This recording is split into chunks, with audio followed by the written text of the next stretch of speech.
Before refrigeration, people stored foods in underground cellars or shacks filled with snow and ice. Then in the early 1900s, a French inventor developed the first machine to cool and preserve foods at home.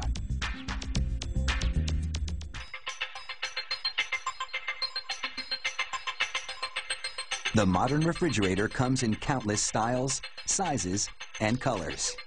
Manufacturing begins with coiled sheets of steel. Just one of these coils produces hundreds of fridge exteriors.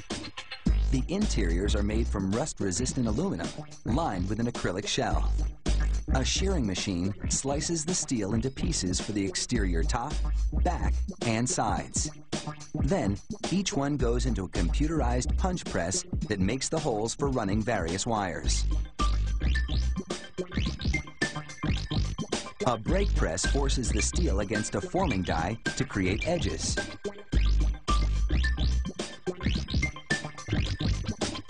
Next, workers place the pieces of the refrigerator's outer shell in an assembly jig which holds them firmly together.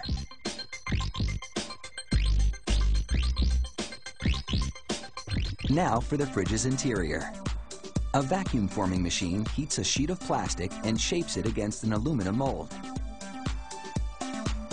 Then, a router carves off all the excess plastic. The freezer half of the refrigerator slides perfectly into the metal outer shell, and the fridge side follows. Copper tubes filled with heated gas are laid along the outer edge where the door contacts the fridge. The gas prevents moisture buildup. A pre-cut face frame goes onto the assembly. Then, foam is injected into the cavity between the interior and exterior shells. This foam not only insulates the refrigerator, but gives it structural rigidity as well. This evaporator plays a key role in keeping things cool. It draws the heat out of the freezer and its contents. Next, the electrical control panel goes into place. It connects to a maze of wires and eventually a microprocessor. With the freezer side almost complete, the fridge side gets its evaporator. Next comes the refrigerator doors. Two compressors pump fluid and gas through the various tubes inside. This component, called the radiator, dissipates the heat collected from the food.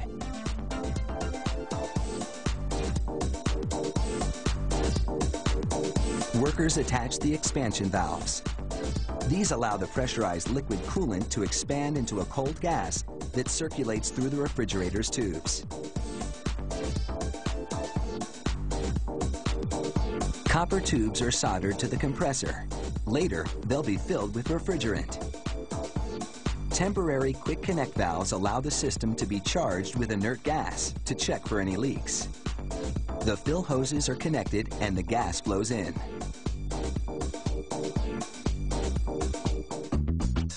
Inspectors use this wand to check the tubes for escaping gas.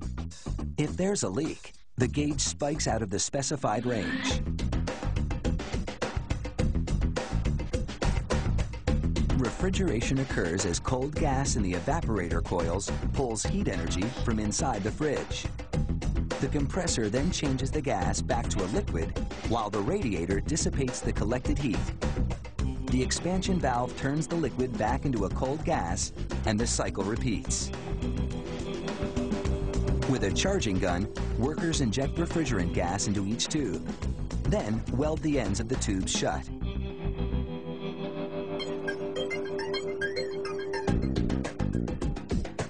Now for the finishing touches, starting with the refrigerator handles. Drawers for fruits and vegetables slide right in. So do the rest of the pre-made shelves and compartments.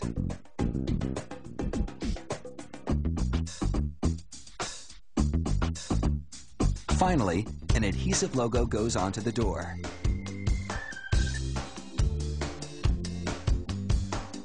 Built-in, standalone, double door, or traditional, the refrigerator keeps our food fresh and cool just the way we like it.